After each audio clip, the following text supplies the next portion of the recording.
Bueno, buenas tardes a todas y a todos por estar aquí y acompañarnos en esta tercera sesión del ciclo de cine en la Casa de Arquitectura.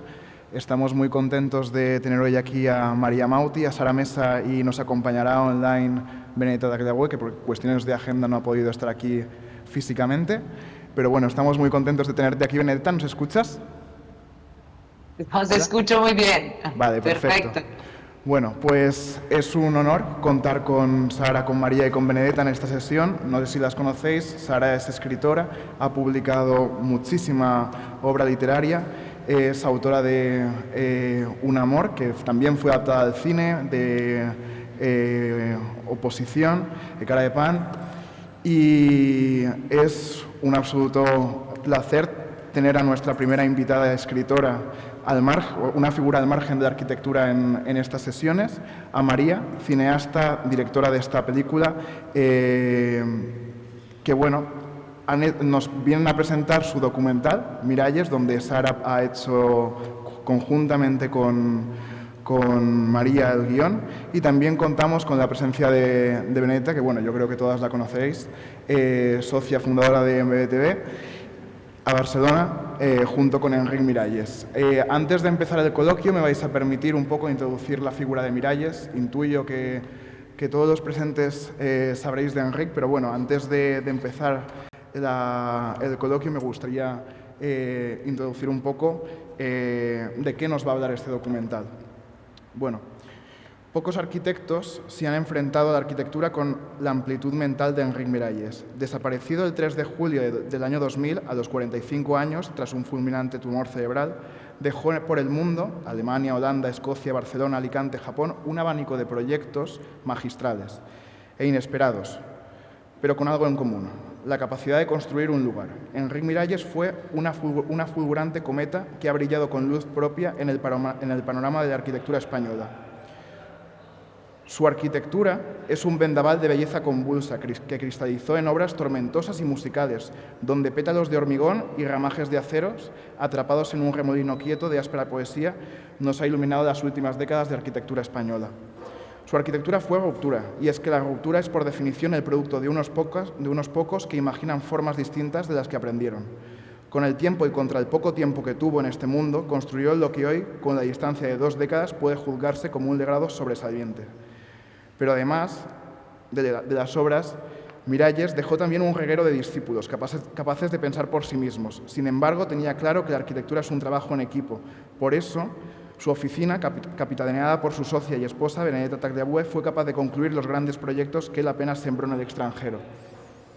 Miralles les pedía a los proyectos la intensidad suficiente para no aburrirse, la intensidad en una arquitectura que hace medio siglo nadie se esperaba. Por eso, yo creo que para empezar esta conversación es importante hablar de la arquitectura de Miralles como una arquitectura de metáforas, plagada de metáforas. En ese sentido, me gustaría abrir la conversación con unas frases que escribió Irene Vallejo en un artículo en El País hace poco, que se titulaba "Por una frasecilla se pierde un gran amor". Y ella, sobre las metáforas, que yo creo que se pueden trasladar a la arquitectura de Enric, decía: solemos olvidar la importancia crucial de las metáforas. Las consideramos un recurso literario de poetas, un adorno. De hecho, la mayor parte de la gente cree que puede sobrevivir sin ellas. No somos conscientes de su presencia, del modo en que nos impregnan la vida cotidiana. No solo el lenguaje, también el pensamiento y la acción dan forma a las percepciones, a la mirada sobre el mundo, a nuestras actitudes y las relaciones con las demás personas. En ese sentido, me gustaría empezar preguntándoos a las tres. La primera pregunta, para María y para Sara: ¿cómo os aproximasteis, no desde la arquitectura, porque ninguna de las dos sois arquitectas, cómo os aproximasteis a la arquitectura de Enric Miralles? ¿Y qué metáforas nos deja la arquitectura de Enric Miralles para imaginar otros modos de habitar el mundo? Y bueno, también esta última parte se la traslado también a Benedetta, así que bueno, empezamos el coloquio con esta pregunta. Vale, buenas tardes, bienvenidos a todos, gracias por la invitación y para estar aquí Sara y Benedetta conmigo a presentar la película. Bueno, el acercamiento a la figura de Miralles desde mi parte viene a través de un camino que tiene que ver con mi desarrollo de la relación que hay entre el cine y la arquitectura. Está aquí también el director de la fotografía, Ciro Frank Schiappa, con el cual hemos hecho antes siempre una película para cine que era sobre otro arquitecto, y desde ahí nos enamoramos un poco de esta búsqueda que abre la arquitectura en relación a la narración cinematográfica, que es una narración, yo lo veo muy poética, evocativa, narrativa, y tiene algo muy potente. Entonces fue como, hacemos otra. En este caso, la primera fue un encargo, entonces yo me acerqué a una figura de arquitectura sin ser arquitecta, también con este pudor, ¿no? Y Miralles fue ya a partir de una experiencia de la anterior película y con el deseo de hacerla yo. Entonces no fue un encargo, fue una decisión.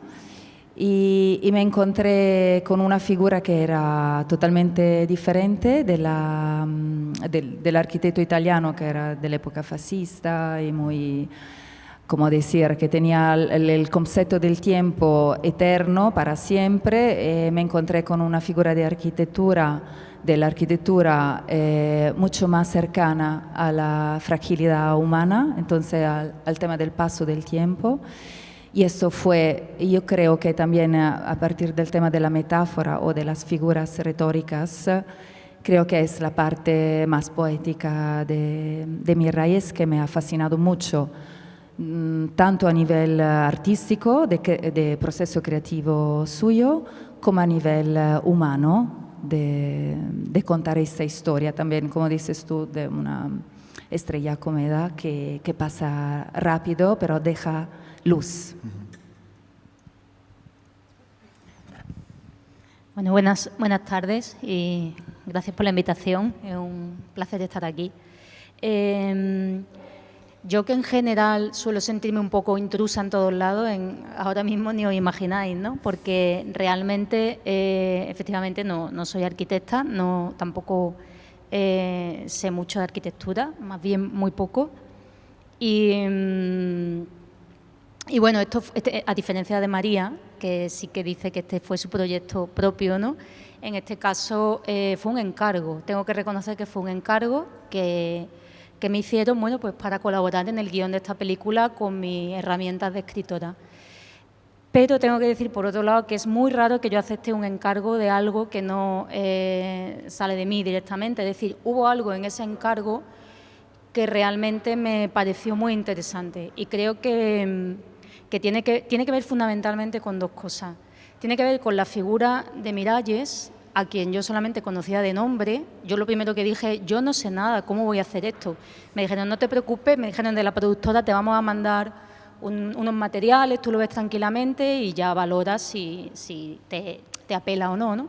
Entonces, un día o dos después llegaron a mi casa como, no sé, 70 libros así de gordos que me ocupaban todo el salón de casa. Estuvieron allí 3 meses y bueno, entonces empecé a conocer más a fondo la obra de Miralles y dije, aquí hay algo que me apela, algo que tiene que ver con no sé, algo arrollador, algo que tiene que ver con la belleza, efectivamente, de estas figuras retóricas. Yo no soy capaz, ahora mismo estaba pensando de localizar una metáfora que lo defina y para mí es imposible, creo que es muy inclasificable, ¿no?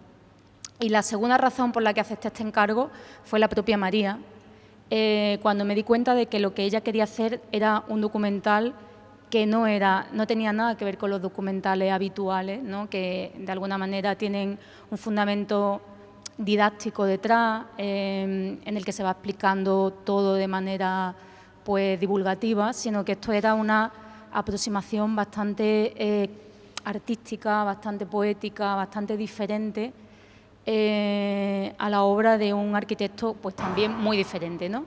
Entonces fueron las dos cosas y de alguna manera dije, venga, vamos a hacerlo, ¿no? Y así se hizo.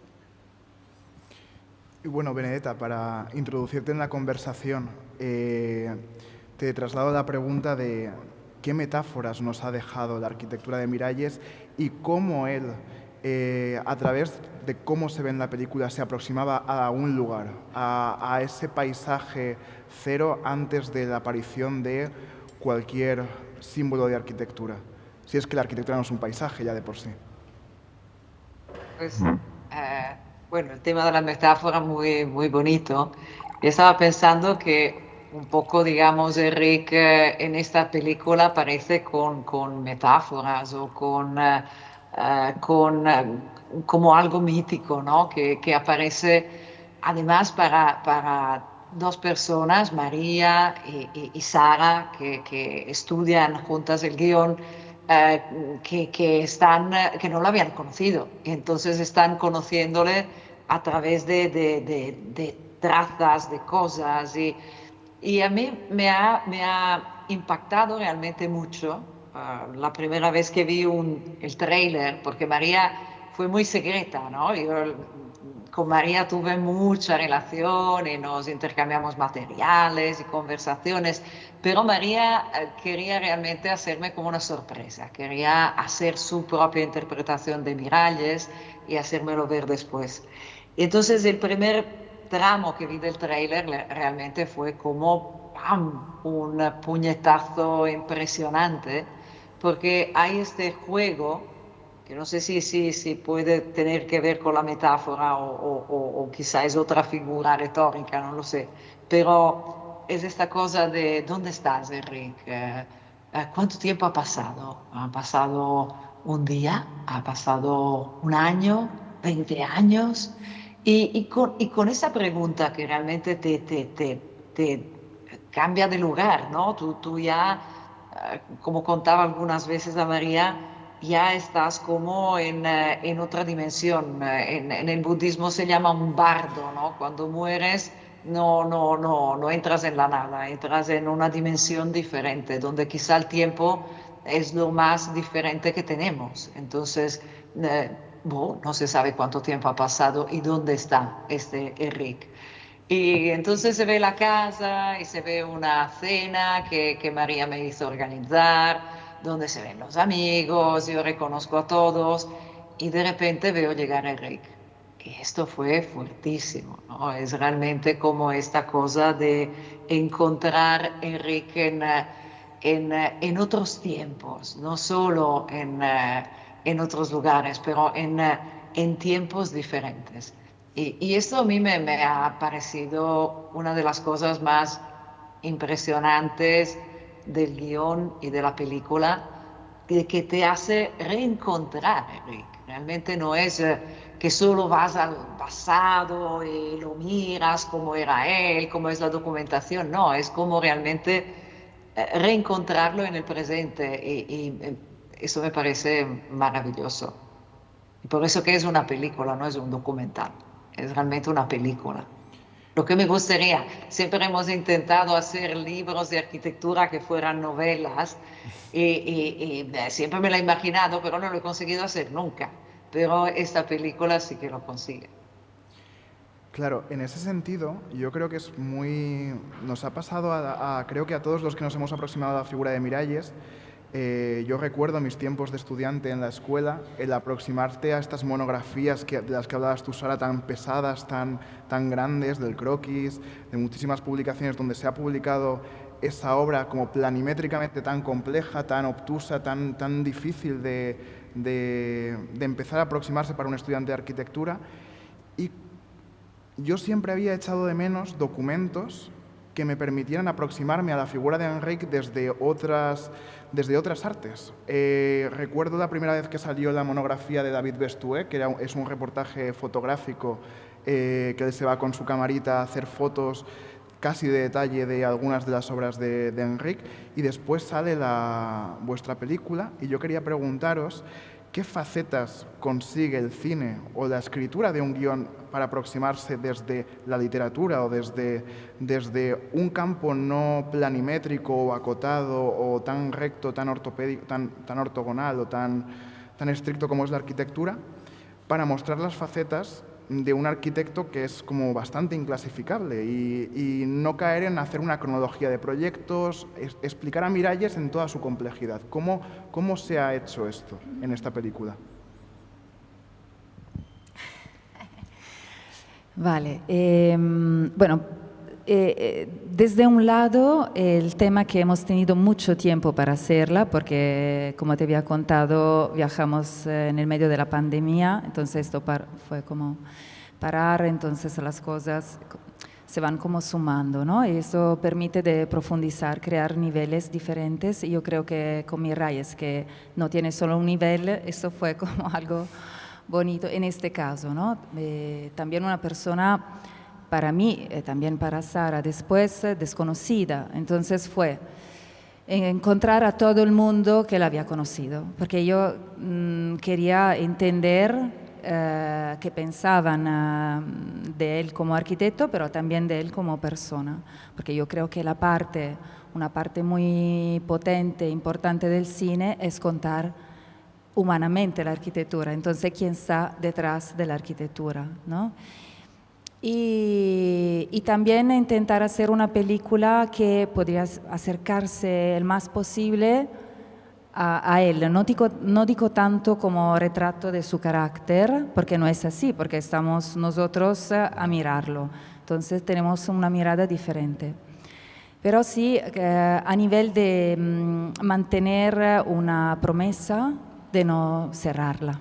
Entonces, como eso fue como lo más, creo que también después compartí con mucha profundidad con Sara y intentar crear, ya la película se había grabado, ya tenía una estructura, pero sí que el final era como, no, era en el aire para no tener un final y así un poco respetar también esto deseo siempre de Miralles de no acabar las cosas, que no significa no tener el coraje de acabarla, es como mantenerse en este peligro que también hay, ¿no? De no bajar la realidad a algo cerrado. Sí, además en su arquitectura hay mucho de esto, de dejar las cosas un poco a merced del paso del tiempo, inacabadas, por así decirlo. Por eso, y sus arquitecturas se modifican, entonces la película tiene una estructura circular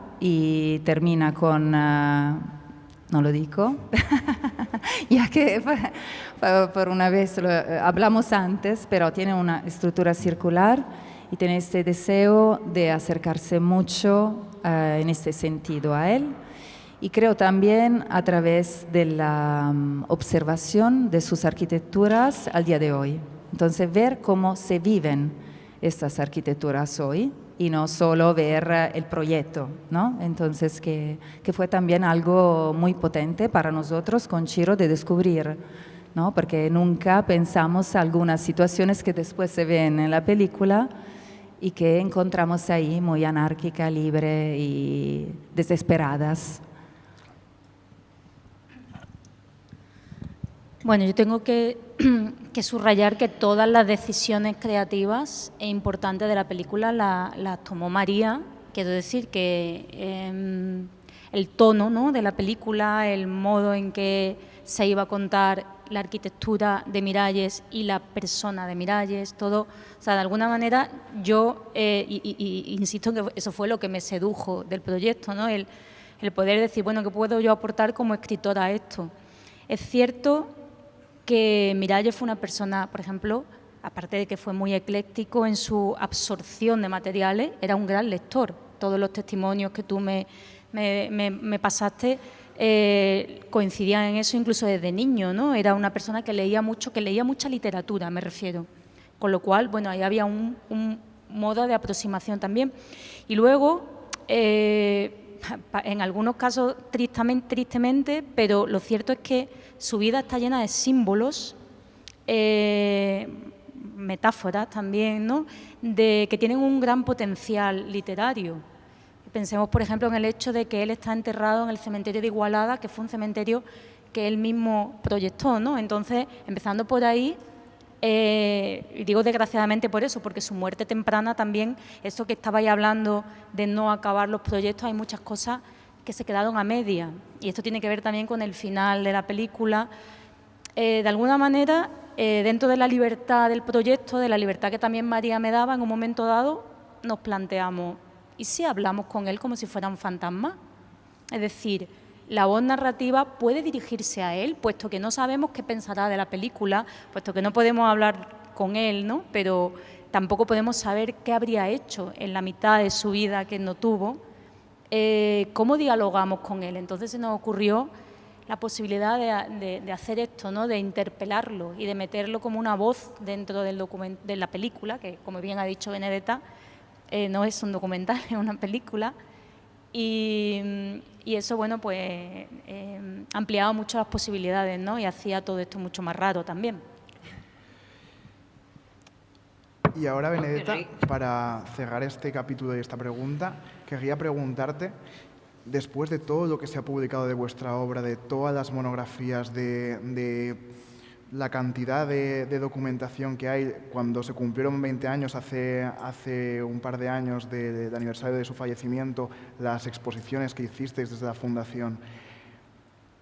Pasados estos 20 años, ¿cómo explicarías 20 años después, en 2026, cómo ha evolucionado el legado de la obra de Enric? ¿Cómo ves estos proyectos que hicisteis a día de hoy? Sobre todo los últimos que salen en la película de Edimburgo, Gas Natural, Palafox. ¿Cómo explicarías estos proyectos ahora en 2026? Yo creo que hay muchas cosas de estos proyectos que son como muy actuales, ¿no? Por ejemplo, este deseo de recuperar o de reusar cosas, de hacer una arquitectura de fragmentos. Por ejemplo, en Edimburgo, ¿no? Edimburgo es un proyecto donde somos los únicos que deciden de mantener la casita de Queensberry House, los fragmentos de edificios de piedra en la Royal Mile, y sobre todo de hacer una gran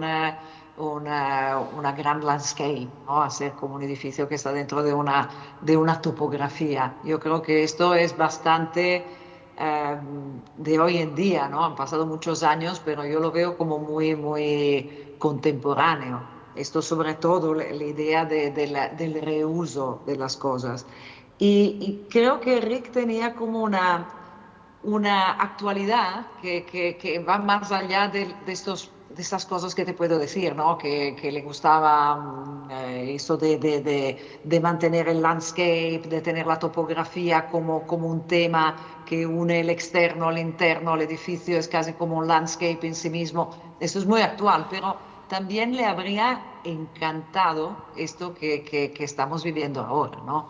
Ver a Sara Mesa y María Mauti, investigarle. Eso que tú dices, Sara, que Rick amaba mucho la literatura, Rick era un loco de la literatura, le encantaba, tenía siempre un libro en la mano y no teníamos nunca espacio suficiente en las casas para poner los libros, seguía comprando. Y nada, y dibujaba con un libro abierto al lado, si no lo dibujaba.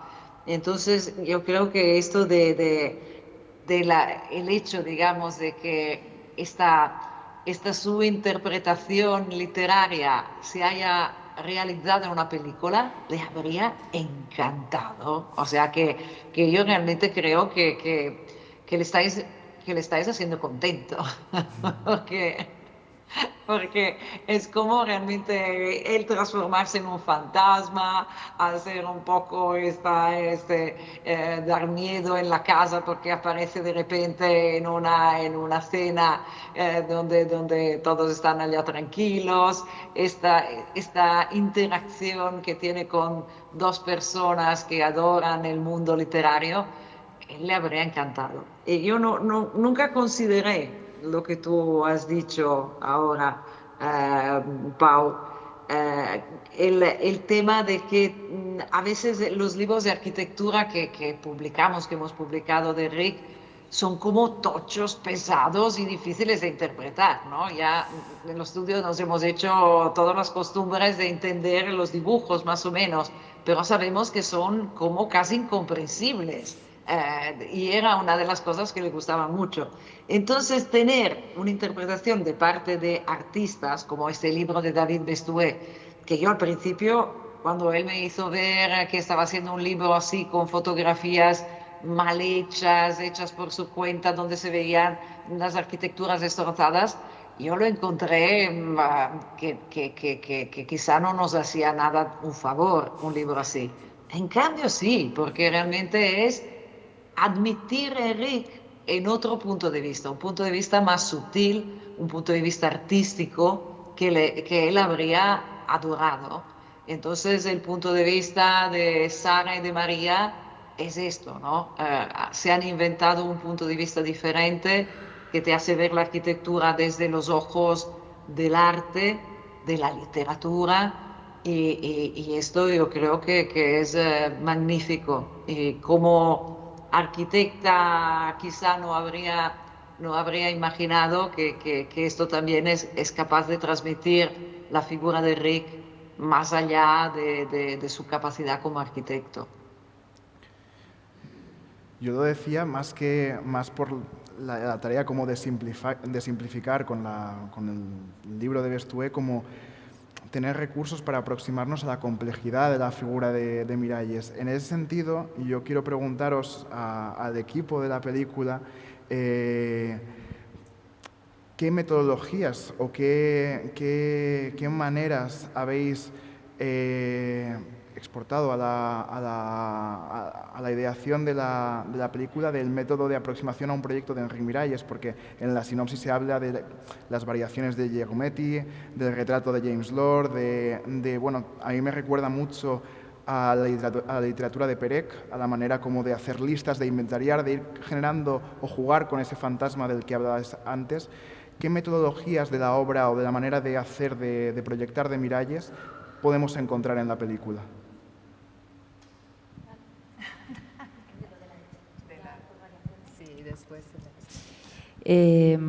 Entonces, sí, la idea fue como una búsqueda, pero bueno, la idea sobre todo de ir viendo si la dirección era correcta desde una intuición, que fue a partir de un libro pequeño, Conversaciones con Enric Miralles, donde hay un ensayo suyo alrededor del retrato de Giacometti de James Lord. Entonces ahí fue como se puede ver desde el pequeño después.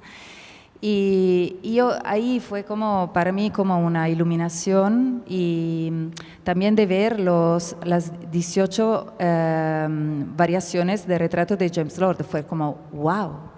Me recuerdo que siempre cuando tenía que hablar de ese proyecto empezaba de esto. Entonces miráis las 18 variaciones de James Lord de Giacometti, porque es increíble, ¿no? Es el mismo retrato que cambia, que desaparece, y es algo que tú no te esperas, ¿no? Entonces ahí fue una grande fascinación. Después también de leer el libro, el diario que James Lord escribió, que compartimos, de tener como esa estructura. Yo cuando encontré esa estructura al principio, todo el tiempo con todas esas entrevistas fue como ponerlo en duda, decir, bueno, quizá me equivoco, quizá me voy demasiado no organizada, pero cada vez era como sí, vamos con esto, sí, había confirmaciones. Entonces yo pensé, quizá esta estructura que antes era como, no sé, era implícita,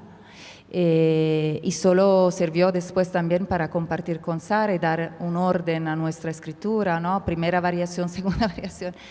Y solo al final de todo, después de haber puesto la voz, el texto y todo, decidimos con la montadora de subir el título, porque pensamos que en alguna manera le daba un poco más este tono literario y daba como un camino en esta magma de imágenes, que también era interesante también perderse, pero quizá podía ser que el público se perdía demasiado. Y también esto que, por eso en la película se anuncia esto, ¿no? Aparte que tenemos un archivo de él que presenta la película. Para mí está presentando la película porque lo que dice es lo que de verdad, ¿no? Podría decirlo en 2 palabras, pero tengo que mostrar todas las diapositivas porque si no, no se entiende. Y un poco lo que intentamos hacer nosotros, y después toda la película empieza con su librería, ¿no? Entonces, de recoger un libro, pensando de recoger este libro de esta librería, ¿no? Aparte el entierro. Y entonces se anuncia las variaciones. Y esto fue como la línea que después compartimos, y que sí, todo el tema del Oulipo, que no está mucho en la escritura, quizá lo puede porque Sara lo ha. Bueno, era algo que le resonaba mucho, y de verdad en el texto de Sara hay mucha referencia. Sí, bueno, el proceso, la verdad que creo que fue un poco anómalo. Bueno, anómalo fue todo un poco también, pero fue un poco anómalo en el sentido, yo me incorporo al equipo tarde, o sea, ya está, el material ya está grabado y premontado, realmente. Hasta donde yo sé no es lo que se suele hacer, normalmente el guión preexiste, ¿no? O por lo menos en las películas, digamos, de ficción suele ser así, no sé, en los formatos diferentes, documentales y tal, ¿no? Pero yo me encuentro, evidentemente la película se modificó, pero cuando yo me encuentro el material, ese material ya está estructurado en variaciones, más allá de que se lo pusiera luego, se clarificara esa estructura, ¿no? Entonces, claro, yo tengo que escribir un texto en función de unas imágenes que ya están ahí, lo cual es ligeramente diferente a otras aproximaciones, ¿no? Por un lado, podríamos pensar que eso me restringe, y es verdad, me restringe. Pero, hablando del Oulipo, que era algo que también divertía mucho a Miralles y que exploró también de muchas maneras, la restricción es uno de los condicionantes del Oulipo. Es decir, el Oulipo es un movimiento literario que crea a partir de restricciones, que a priori sería lo contrario a decir la libertad plena, ¿no? Pero muchas veces la restricción, yo lo he comprobado en mis propias carnes, en mi propia escritura, muchas veces la restricción te lleva a lugares que no te lleva el abierto entero de la libertad de escribir, ¿no?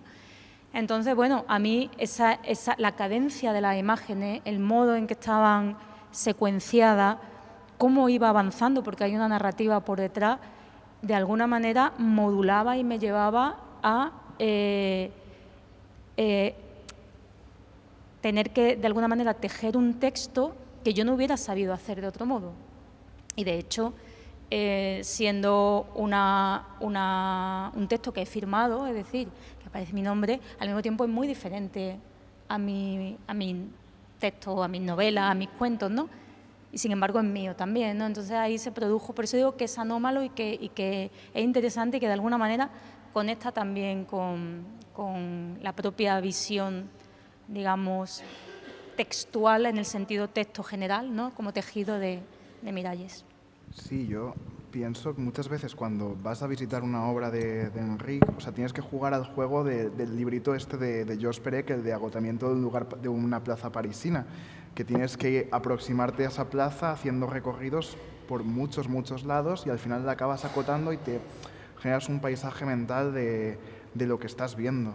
Y bueno, en ese sentido quería trasladarte la pregunta, Benedetta, 20 años después en el estudio, ¿qué metodologías continuáis implementando en el día a día en la aproximación al proyecto de arquitectura? ¿Qué queda en el legado de MBTV de ese modo de aproximarse al lugar, al paisaje, a la topografía a la hora de tejer proyectos? En un momento donde la arquitectura tiende cada vez más a una burocratización en todas sus fases, desde la concepción a la ejecución de los proyectos.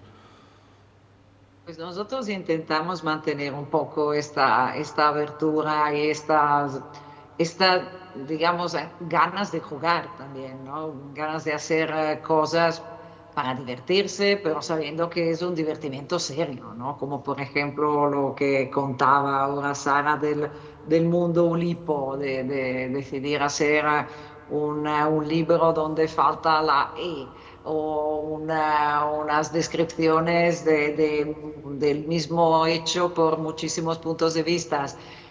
A veces hacemos juegos de este tipo, ¿no? Por ejemplo, a veces empezamos un edificio, como por ejemplo un rascacielos. ¿Qué tenemos que hacer? Haciendo jugar a cada uno de los miembros del estudio y diciéndole a cada uno de hacer una maqueta de una cierta escala en papel. Y entonces, con todas estas maquetas delante, es más fácil hacer como un híbrido, que es el primer boceto. Entonces esas cosas sí que las hacemos, o también ahora hemos empezado a participar con, no sé, vecinos de una estación de metropolitana que estamos haciendo, y las vecinas de este lugar, que es un lugar con muchísima inmigración cerca de París, le pedimos por favor de llevar sus mejores vestidos, sus tejidos más amados, hacemos fotocopias de estos y juntas nos ponemos a recortar y hacemos un collage que después intentamos plasmar en la fachada interior de la estación de metropolitana. Todas estas cosas intentamos hacerla, intentamos mantenerla. Yo sé perfectamente que Rick lo haría muchísimo más. Era una persona que le gustaba jugar, poner las cosas en duda todo el rato, ponerte en una situación de sorpresa y también de desequilibrio. Le gustaba muchísimo esto de ponerte en desequilibrio, que así tú dudabas y tenías como que reaccionar con alguna cosa que no era la obvia. Y esto, no sé, quizá por eso él era muy amante del mundo artístico, muy amante de Giacometti, por ejemplo, con este retrato de James Lord.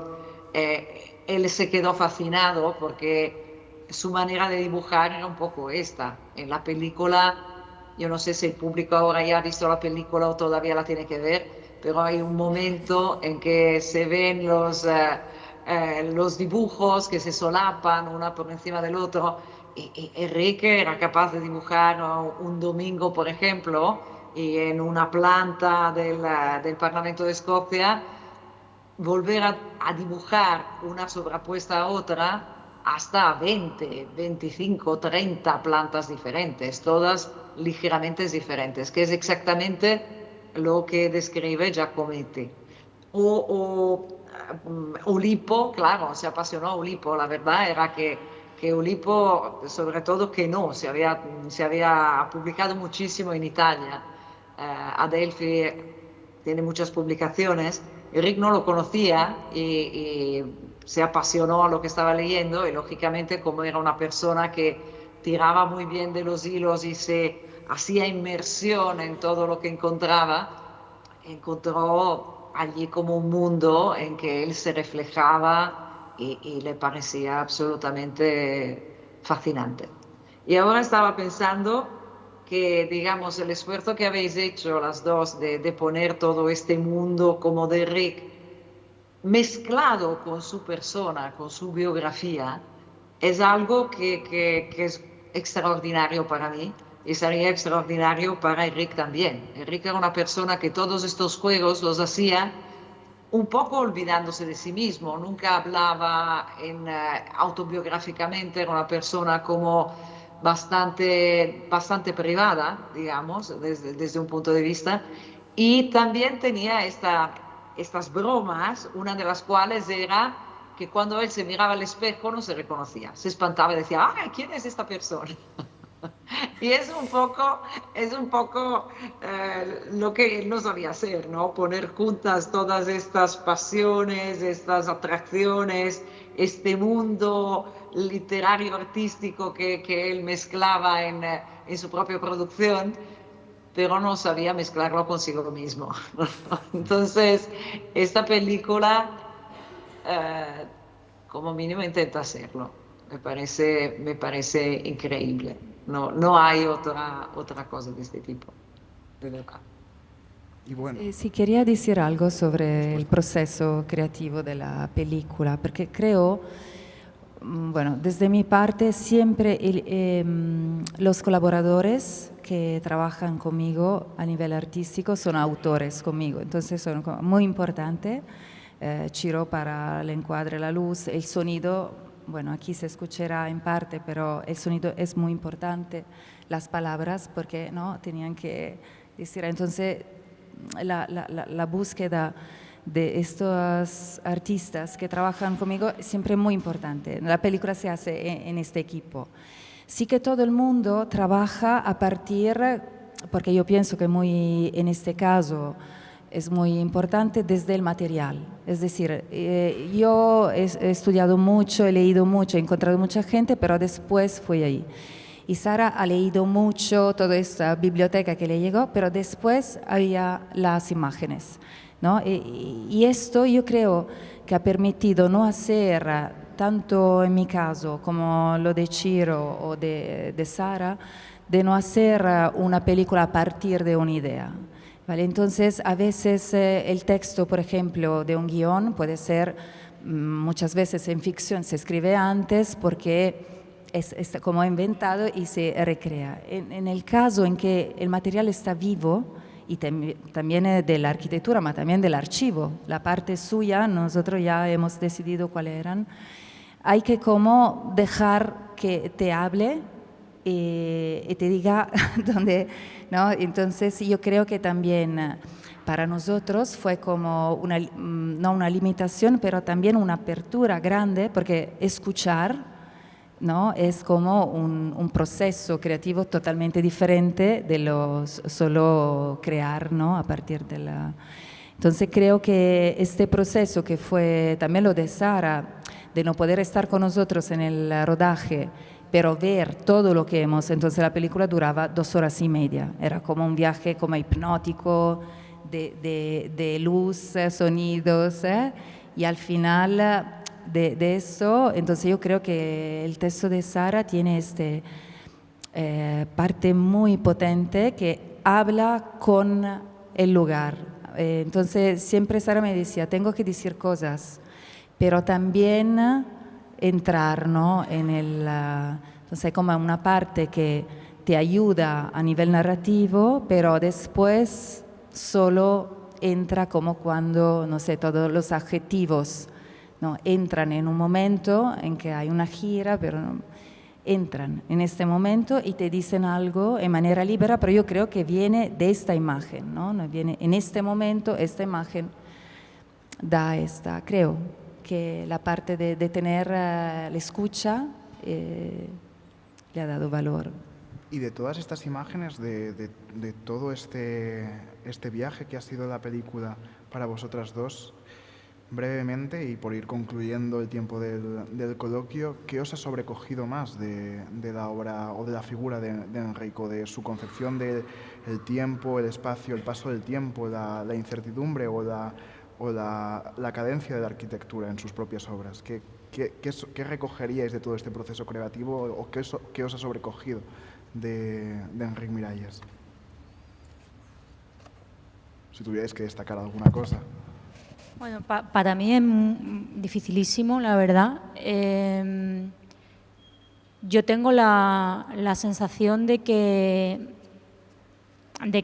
leyendo sobre él y a partir de las imágenes y de la colaboración en esta película, llegué a aproximarme a una sintaxis que es muy diferente a cualquier otra cosa que yo había visto antes, ¿no? Y de alguna manera me cambió la mirada. Empecé a aprender a leer edificios y a distinguir sintaxis. Esto es, dice, de mi ignorancia previa, ¿no? Pero le comentaba a María que el otro día estuve casualmente en la biblioteca que él hizo en Palafols, que no sale en la película. Y claro, fue ver la biblioteca y reconocer ahí esa sintaxis y no me refiero solo a los elementos arquitectónicos, también el mobiliario, todo. Es que había ahí un aire Miralles todo el tiempo que me transportaba a la película, me transportaba a todo lo que sobrevuela todo, no sé. Por eso es muy difícil elegir una cosa. No sé si me he conseguido explicar con esto. Perfectamente. Es decir, que podría decir la biblioteca que ni siquiera sale en la película, ¿no? Pero bueno, evidentemente el cementerio, me acuerdo cuando lo visitamos juntas, El cementerio de Igualada es impresionante por todo lo que, porque ahí hay una simbología enorme, ¿no? Pero también el Parlamento de Escocia está todo respirando todo el tiempo, no sé, una simbología, una fuerza metafórica, volviendo a esto, muy fuerte, ¿no?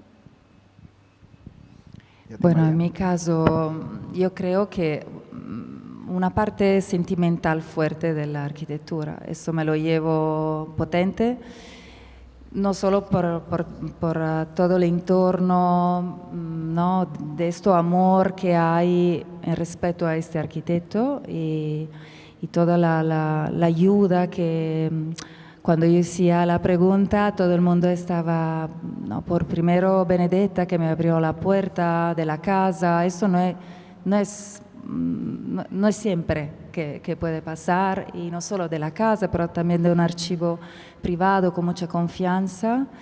Y entonces todo este amor que estaba alrededor de esta figura, que también cuando murió, ¿no? Fue este entierro fue algo muy fuerte. Yo vi estas imágenes del cementerio lleno de gente, pienso, pero ¿es posible por un arquitecto que venga tanta gente como si fuera, ¿no? Hay algo de amor ahí que me ha tocado mucho.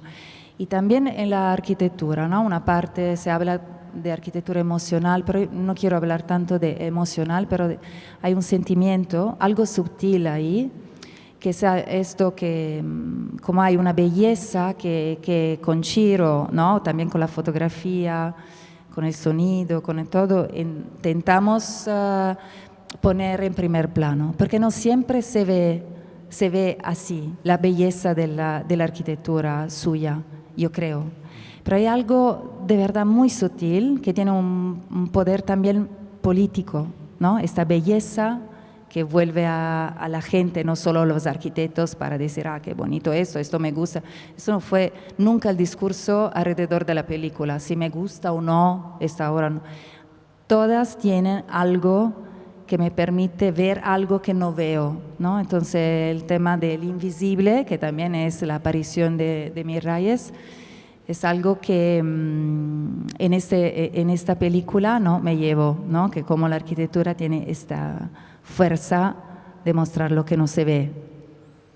Muy bien, pues con esta intervención, si os parece, terminamos la fase de coloquio. A mí tus últimas palabras, María, me han recordado a una idea de... Siempre en estas sesiones salen muchas palabras, muchas ideas, muchos verbos, y para mí la arquitectura de Miralles es justo esto, puro verbo. Y quería decir que bueno, pienso, sin ir más lejos, que en su arquitectura hay una variable de rectificación, de prueba, de experimentación, como hemos comentado aquí, pero bueno, para mí el verbo rectificar en su arquitectura entraña como una oposición a esa misma rectificación, porque significa que a la arquitectura hay que volverla recta o corregida o tiene que ser una declaración a favor de lo rígido. Y en su arquitectura no encontramos nunca eso, encontramos todo lo contrario, un mundo lleno de matices y donde todas las presiones se mezclan y el mundo es político en su máxima complejidad y sentimental en su máxima complejidad. Me gustaría terminar con unas palabras que dictó en una conferencia hace muchos años en la EIE y en Londres, donde dijo que la arquitectura aspiraba a ese papel, a ser refugio para cobijarnos al abrigo de fuegos conocidos y prepararse para la pérdida y el recuerdo, un espacio para la memoria viva. Y yo creo que eso era y es su arquitectura. Bueno, muchas gracias a todos por estar aquí esta tarde, a Benedetta, a María y a Sara por acompañarnos en este coloquio. Y ahora, bueno, damos paso en unos minutitos a la proyección. Gracias.